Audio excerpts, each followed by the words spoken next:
एक व्यक्ति नाव के तल में लेटा समुद्र पर 3 दिन रात सफर कर रहा था। निराशा में उसने जाना कि वह द्वीप पर पहुंच गया है। उत्साहित होकर वह तट पर चढ़ गया। खुश थे कि आखिरकार मौत बच गई। पानी की कमी से वे कमजोर और धुंधली चीजें देखने लगे। सौभाग्य से समुद्र तट पर बाल्टी बारिश पानी मिला। समस्या हल करने तथा भावनाएं संजोने के बाद उन्होंने देखा कि यह सुनसान समुद्र तटीय शहर गंदा और अस्त व्यस्त था। वातावरण से लग रहा था कि लंबे समय से कोई नहीं रहता। मनुष्यों की तलाश में निराश होकर वह एक उजाड़ यॉट पर चला गया। वहां खाना खोजते समय उसे केवल आधा बोतल पानी और रिकॉर्डिंग उपकरण मिला।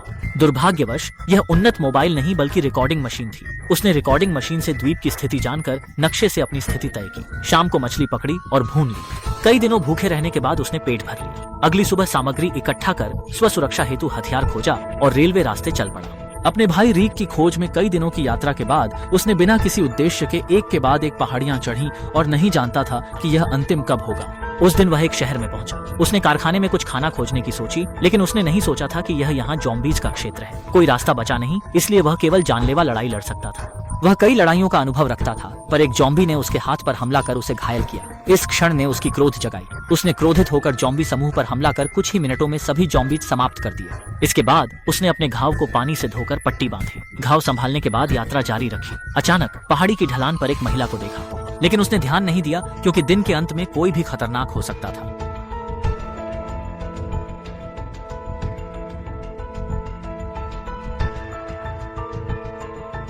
खाना ढूंढने आंगन में आया, लेकिन पानी भरती महिला देखा। पकड़े जाने से डरकर उसने जाने का फैसला किया, पर अनजाने में चेतावनी सक्रिय कर दी। बेचारे ने दिखाना पड़ा कि उसका इरादा बुरा नहीं था। सामने वाला दादा पोते जैसा दिख रहा था। महिला ने बताया कि वे रास्ते से गुजर रहे थे और थोड़ा आराम करना चाहते थे। एक दूसरे में बुरी मंशा न देखकर ब्रदर ने सतर्कता छोड़ दी। उसने दूसरी ओर पट्टी का पैकेट फेंका और कुछ सेब बदल लिए। दादा और पोते ने ब्रदर को भोजन के लिए कहा, लेकिन ब्रदर ने उनकी मंशा ठुकरा दी। जैसे ही वह उठकर जाने लगा, अचानक एक कार आ गई। कार से 2 हथियारधारी पुरुष उतरे। बिना बात किए उन्होंने बंदूकों से आपूर्ति मांगी। ब्रदर ने बंदूकें देखकर चुप बैठ गए, पर पुरुषों ने महिला में रुचि दिखाई। ब्रदर ने कदम उठाया। एक पुरुष ने एक को काबू कर लिया, दूसरा पर बिना सोचे गोली चला दी। फिर बंदूक उठाकर बहन मारने कोशिश की। महिला ने तुरंत लकड़ी से गिरा दिया।